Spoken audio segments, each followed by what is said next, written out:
Hello everyone. So this is day 4 or discussing NDPYQ. So let's look at the question. The question is which one among the following is present in the nettle leaf hairs that causes burning pain?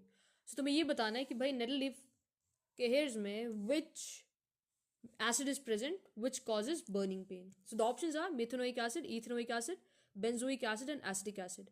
So let me tell you the correct option is methanoic acid. Okay? So याद रखना nettle leaf में you have methanoic acid जिसके वजह से you have burning pain. Okay? Methanoic acid का other name is formic acid. याद रखना formic acid आए या मिथेनोइक एसिड आए द करेक्ट दोनों का मतलब दोनों का मीनिंग सेम है. So the correct option is methanoic acid. याद रखना acetic acid is present in vinegar.